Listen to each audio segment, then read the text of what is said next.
Welcome to the Homeschool High School podcast, brought to you by Seven Sisters Homeschool.com and the Ultimate Homeschool Podcast Network. I'm Vicki, and I am here because we have a special request on how to talk to overachieving teens on how to find balance in life. So, not all teens are overachievers. There's a lot of them that do not need this episode. All right, but there are some who are running down the road quick towards burnout.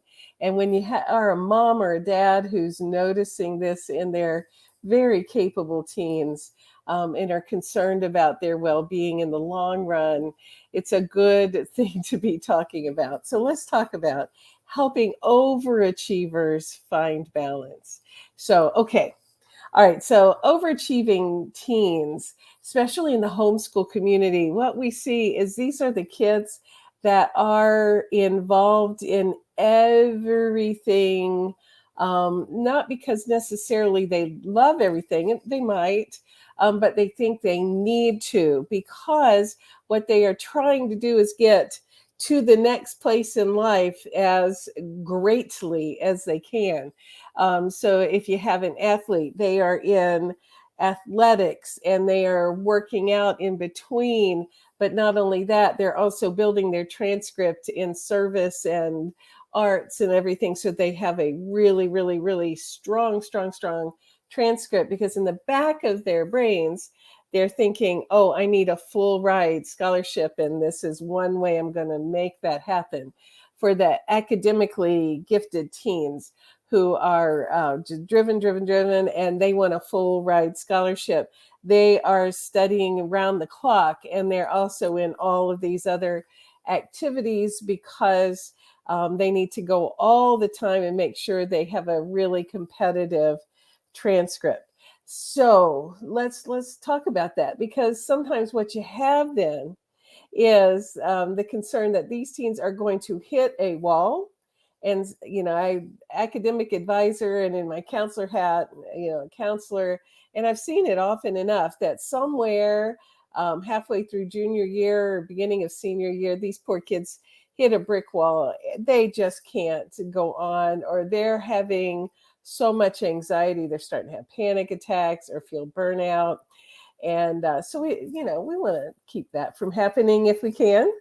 And so what we want to do is help them find some balance. So first, then, is you want to sit down with your teens, and might have to start with yourself and say, to yourself and to your teen, okay, part of what is going on for you is some expectation you've probably picked up from me.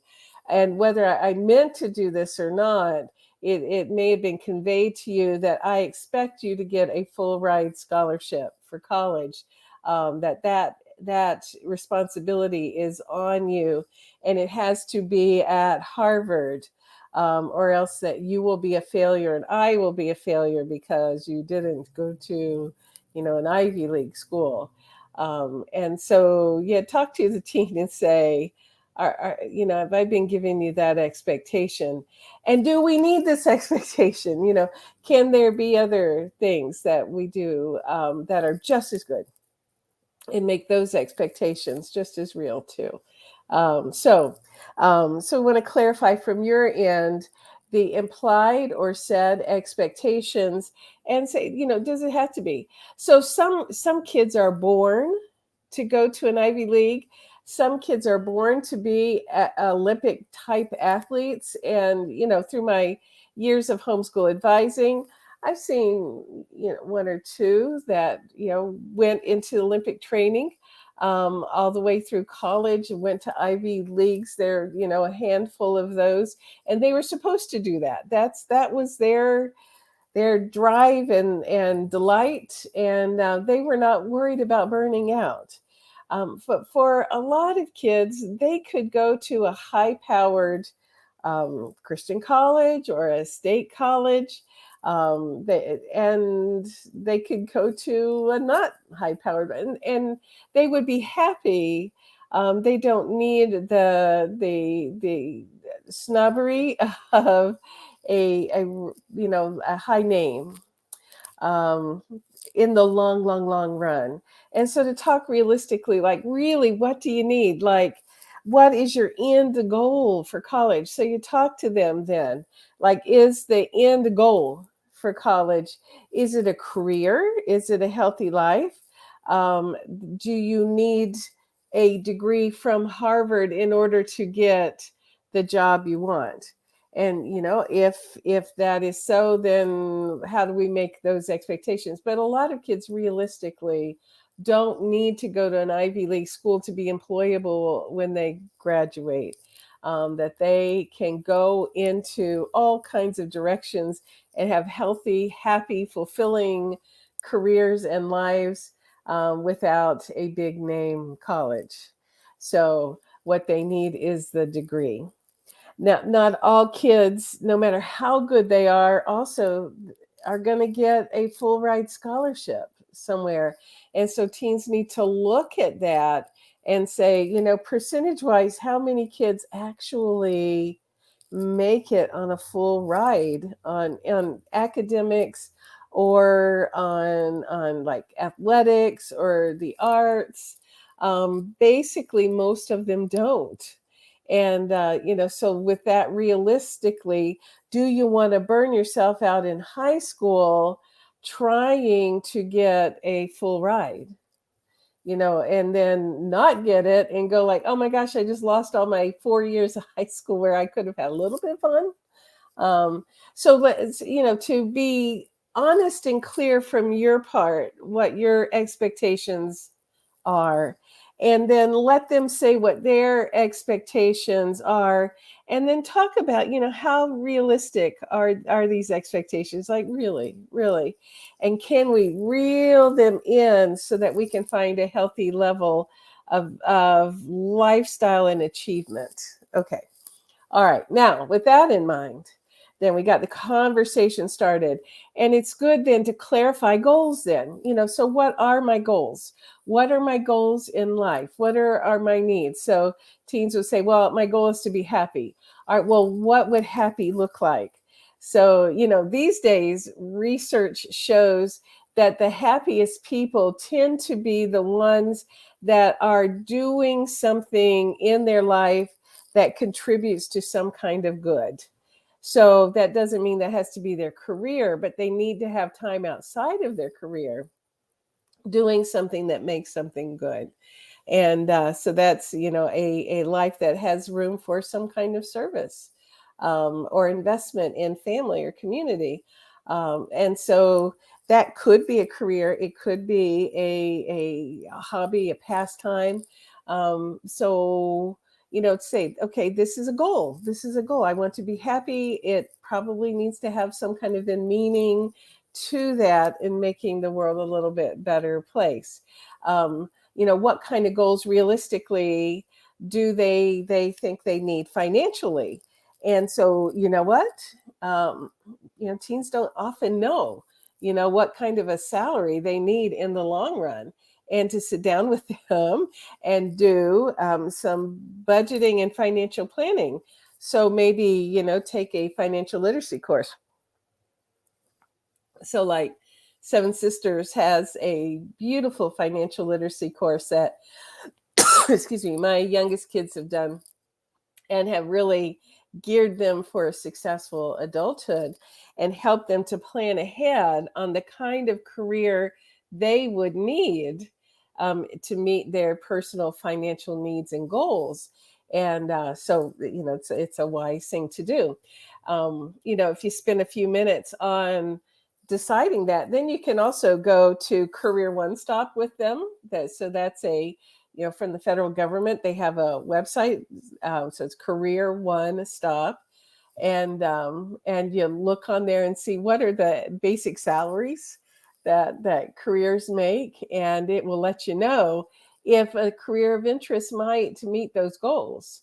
And so if they are thinking they need to make $300,000 a year the year they graduate, how to modify their expectations so that they slow down their high school burnout because they really can't. That's not a realistic expectation. Does that make sense? that they can work healthily through high school and get to a realistic career goal, and still have time to live life in high school. Okay. All right. So to have goals, all right. Then you write those goals down and then you talk about, like especially salary needs, what are careers, and then what colleges have those careers and what scholarships do they have available. And that's the time where you can do some college tours. And you can check the websites, but to go in person and say we want to know, what's the possibility, like how many kids on campus get this kind of scholarship, and what do we have to aim for if we would have a hope for that scholarship. And then you work that hard and not overwork. Does that make sense? So you have some balance in there. All right. So that's some goals and exploration. Now, another thing is to help teens who are overachievers learn how to manage their time. And so one of the wisest things you can do is get them to actually see what their time expenditure looks like. And a lot of times overachieving teens are overachieving in one area and underachieving in another area. So they might be overachieving in academics. So they might be, taking high powered level 5 classes across the board and, doing calculus in 10th grade. And, so they might be really, really, really powerful academics. But if you ask, when's the last time they hung out with friends? When's the last time they did some breathing or got 8 hours a night sleep? And that didn't happen. So what we generally recommend to our overachieving teens is to do a time audit for a week. And what we have them do is log down what they do through the day, and then over a week keep that log going. So he slept this amount of time, took a shower this amount of time, studied this amount of time, ate supper this amount of time, hung out with friends this amount of time. And then they put it all together into a pie chart at the end of the week. And when they look at it and say, is this the kind of a pie chart that I want to look? So if it's like 75% study and, like a huge piece of study pie, but the sleep slice is only like 4 or 5 hours a night sleep, what you have then is a recipe for disaster in the long run, because we know the adolescent brain needs sleep. It's hard to tell them that sometimes, which leads to have them take then a healthy health course where they learn about sleep patterns, like the Seven Sisters health curriculum. So where we look holistically. So I'm not trying to do too many shameless plugs here, but this is why it's like, as academic advisors in our local homeschool community for decades, is we saw worked with these kids and we kind of knew, like what are the guidance and supports that they need. And so that's where the curriculum came from. So, okay. So have them then look at that pie chart and say, okay, how do we make the sleep so we get 8 hours a night sleep? What do we need to cut down on? And then where do we need to add? And how do we make a good, healthy sleep hygiene? So to talk about that holistically. And generally, overachieving teens, I will give them the homework assignment of spending at least some time every week in person, IRL, with some friends. Now, sometimes it's just necessary to have the, friendships be in a digital format, whatever, but they need that friend time. All right, absolutely, absolutely necessary. And so you get them to experiment with that. If they're the type of teens that are very involved in some kind of situation, like athletics, where they've got a very powerful coach, or, competition teams where there's a powerful coach, have a talk with them and say, with coach leadership, sometimes you have wonderful role models of coaches, and sometimes they're a little quirky in their personalities, and say, okay, what leadership kind of things are you learning from this coach that are healthy, and what are some things that we need to recalibrate how you think? Are you going to model yourself after this. So if it's, somebody who has an abrasive personality, you talk about the fruit of the spirit.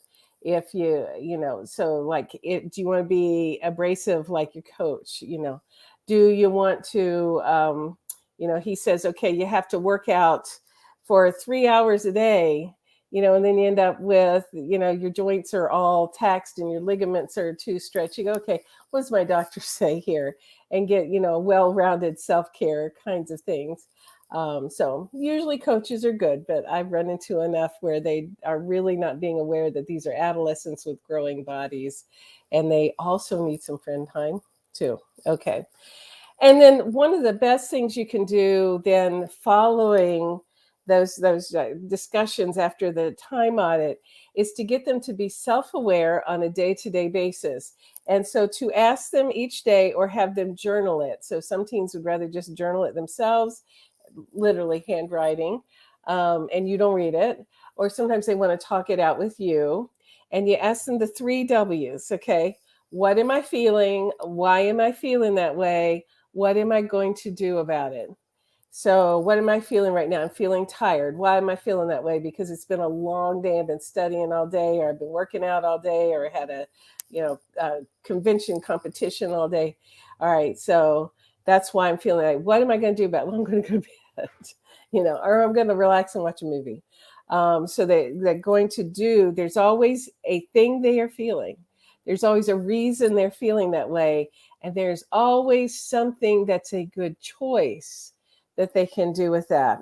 And what you're teaching them then is to listen to their own bodies and souls, so that when they start feeling a little burnout, or a little irritable, or a little anxious, they can explore that and then make a choice in a healthy direction.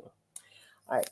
And then to teach them periodically to kind of imagine the 3 W's with somebody they care about. So a family member or a friend who may be acting some kind of way. And you say, okay, why were they acting that kind of way? So, like first W, what might they have been feeling? They might have been feeling cranky. Why might they have been feeling that way? Well, their team lost a big game. All right, what can I do about it? And you say, well, I can back up and give them some space, or I can send them a text with some fun emojis. Like, you don't need to rescue or fix things for people, but you cannot be defensive and take it personally if somebody is just needing a moment and needing a little space. Or you can set boundaries if somebody's dumping their garbage on you. So what's my friend feeling? She's feeling cranky. Why is she feeling that way? Because her mom yelled at her. And then what am I going to do about it? Well, I'm not going to let her yell at me about it. I'm going to say, hey, we'll talk later. So the 3 W's apply to themselves, and then periodically apply to their friends. What happens over time is that teens develop realistic goals and realistic strategy to get to those goals, where they're not burning themselves out unrealistically. Like, why are we even doing this? But realistic goals that give them drive, give them purpose, give them meaning, but not burning out. All right. And also at the same time, developing a healthy lifestyle of self-awareness, so that they can be healthy and productive people that, in the long run, glorify God by their personalities and their choices and behaviors. That's pretty cool. And to be the kind people that is the same. Okay. All right. So those are some guidelines, that teens need to enjoy some adolescence, that they need a little bit of balance in life, and to give them permission to have that balance is a really, really good idea, modeling from the parents. And then to teach them to monitor and manage themselves through self-awareness. So time audits and exploration and training, financial literacy and health, and awareness of themselves, 3 W's, awareness of others, 3 W's applied to them. Very, very simple.